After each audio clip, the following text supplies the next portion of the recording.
Salut Lucille. Salut. Merci beaucoup déjà d'être avec nous sur cet événement. Franchement, les gens étaient trop contents de pouvoir jouer avec toi.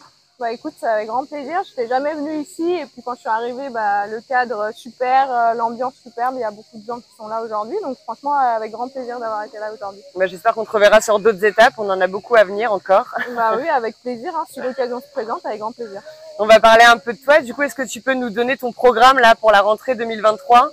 Écoute, là, c'est 2 semaines de repos total pour justement bien préparer la rentrée qui s'annonce intense. Avec début septembre, on espère pouvoir obtenir une wildcard pour Roland-Garros, ça serait super. Ensuite, on a un P2000 et puis on va avoir les championnats de France. Et puis après, à terme, en début octobre, espérer être sélectionné en équipe de France pour les championnats d'Europe. Donc, un gros programme qui arrive, quoi. Et quels sont tes objectifs, toi, pour l'année fin 2023, début 2024? Objectif, je dirais, Roland-Garros, si on peut gagner un match, ça serait génial. Mais en tout cas, déjà prendre énormément de plaisir sur le terrain. Et puis, déjà avoir la wildcard, ça serait top. Et sinon, surtout les championnats de France, où l'année dernière, on a terminé 3e. Donc là, l'objectif, j'aimerais bien qu'on aille jusqu'en finale. Donc ça serait top. Après 2024, pour le moment, c'est encore trop loin. Donc on n'a pas encore vu les objectifs. Est-ce qu'il y a quelque chose qui te fâche dans le padel?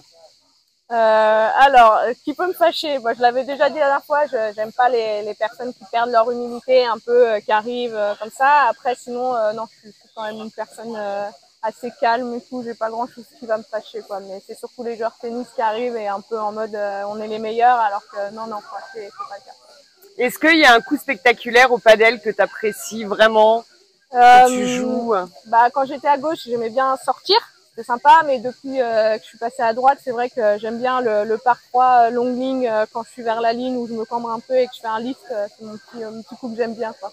Est-ce que tu peux nous dire le plus gros prize money que tu as gagné dans le padel? Écoute, le plus gros prize money, c'était à l'A1 Padel de Monaco qu'on a fait en mars avec Jess, qu'on a gagné. Et du coup, on avait eu un gros chèque. Donc nous, on a touché chacune 2200 €. D'accord, c'est pas mal. Oui, c'est un gros prize money, mais bon, après, on n'a toujours pas reçu, donc on attend, on relance, okay. Et voilà. Petit message à la PT. Est-ce que vous à la Padel, est-ce que vous pouvez nous répondre, s'il vous plaît? Répondre aux joueurs. Qu'est-ce que c'est la chose la plus folle que ton entraîneur t'ait demandé ou... Alors, c'est de mettre les jambes sur le terrain.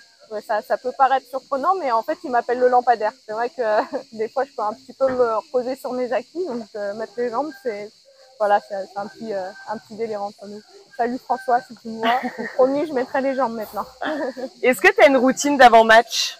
Alors, la routine, c'est vrai que j'aime bien 5-10 minutes, peut-être un peu plus, un quart d'heure avant le match, de vraiment mettre à part, mettre un peu dans ma bulle, parce que c'est vrai que sur les tournois de padel, on a tendance un peu à parler, à discuter avec tout le monde, et en fait, de me poser, d'avoir un petit temps calme avant, ça me permet de bien me mettre dans le match.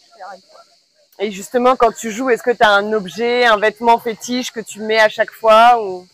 J'ai pas vraiment d'objet fétiche. Je pense que j'ai un petit peu mes petites habitudes. Le sac, je le mets à tel endroit et oui, tout. Donc quand même. Mais je suis pas toquée. Après, sinon, souvent sur les points un peu tendus, j'ai un collier que... Oups, désolé le micro. J'ai un collier que je porte tout le temps et je le remets bien comme il faut et tout. Enfin, vraiment, voilà, c'est des petits trucs, des petits tocs. Mais je suis pas folle, sinon tout va bien. Un tout petit peu superstitieuse. Et est-ce qu'en match, t'es comment? Est-ce que t'es un peu nerveuse? Est-ce que t'as déjà cassé des raquettes? Alors, j'ai cassé une raquette.